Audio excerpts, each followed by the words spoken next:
j'aimerais, c'est que M. Hollande vienne là dans le Morvan, mais à l'Auberge-de-Lattre, et qu'on travaille sur une réunion comment remettre les gens au travail aujourd'hui. Ce ne sera pas le but d'aujourd'hui, mais c'est très facile. Et j'ai une comptable qui s'occupe de mes 4 sociétés et on fait un travail hyper pointu que peut-être personne ne fait, mais on se pose tout un tas de questions, que ce soit à gauche ou à droite. Je dis, je suis hyper neutre là-dedans, mais on a des choses à faire, mais il faut reprendre de la base et remettre les gens sur la voie du travail, c'est clair.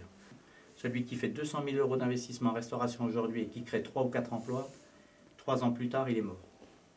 Il faut savoir. Donc, grâce à l'hébergement, on a réussi. Et puis, grâce à la fidélisation de la clientèle, parce que ce qu'on a fait, on avait fait des chambres qui n'existent pas à l'intérieur du Morvan, hormis Meneaux et l'Oiseau. Mais quand vous traversez le parc naturel régional du Morvan, toutes les structures sont vétustes aujourd'hui. Pas une entreprise ne pourra se remettre aux normes. Celle qui reste. Le peu qui reste.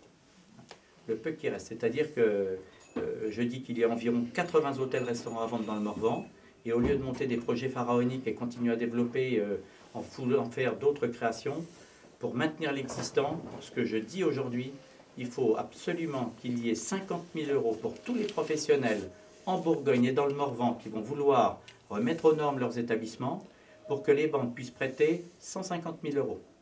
Si on a 50 000 euros de subvention, 100 000 à 150 000 euros d'emprunt bancaire. Aucune entreprise aujourd'hui ne peut obtenir 1 euro. On a fait 758 000 hors taxes de chiffre d'affaires en 2012 et on a 108% de charges. C'est-à-dire qu'il nous manque 60 000 euros pour couvrir l'exercice 2012. Là, on est seulement en train de finir de payer les fournisseurs. Et on est installé depuis 27 ans passés. Donc je l'ai dit haut et fort, il faut absolument aider l'ensemble des entreprises qu'elles puissent se remettre aux normes pour les années à venir. Autrement, elles vont fermer les unes après les autres. Donc on fait pourquoi un contrat d'avenir ? Parce qu'on va être exonéré, c'est vrai, que de 35% des charges. Mais moi je dis qu'il faudrait être exonéré de 100% des charges.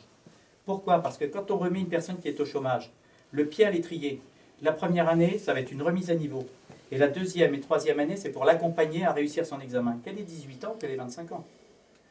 Donc, exonération des charges à 100% pour les entreprises, c'est ce qu'il faudrait, je laisse passer le message aussi, si on veut que chacune des entreprises françaises réembauche cette année, en 2013 ou 2014, 2 emplois, on est capable d'en prendre 2 chez nous, on est capable d'en prendre 2 à l'Hôtel du Nord. Donc il est bien clair que si toutes les entreprises françaises font le même principe que je dis aujourd'hui, il est très facile de remettre des millions de chômeurs sur la voie du travail.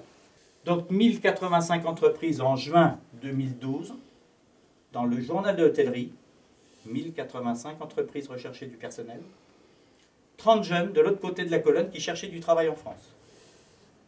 D'accord ? Donc vous avez tout compris. Vous avez parlé aussi des difficultés des entreprises. Alors bien évidemment, je ne méconnais pas la difficulté des entreprises et localement, moi, mes collègues sont toujours prêts à recevoir les entreprises et les entrepreneurs pour voir au cas par cas comment régler les problèmes. Je crois aussi que là, le gouvernement s'est attelé à la tâche de 2 manières, en instaurant un ministère au redressement productif qui fonctionne bien, il faut le dire aussi. On a un commissaire au redressement productif localement en Bourgogne qui est très présent. Alors ça se fait petit à petit, ça se fait dans un contexte budgétaire contraint pour l'État. On parle de charges, mais il faut aussi savoir que les charges, c'est aussi de l'argent que l'État redistribue, c'est pas de l'argent que l'État garde. Il faut payer les caisses, il faut payer un certain nombre de dispositifs sociaux. C'est notre système français.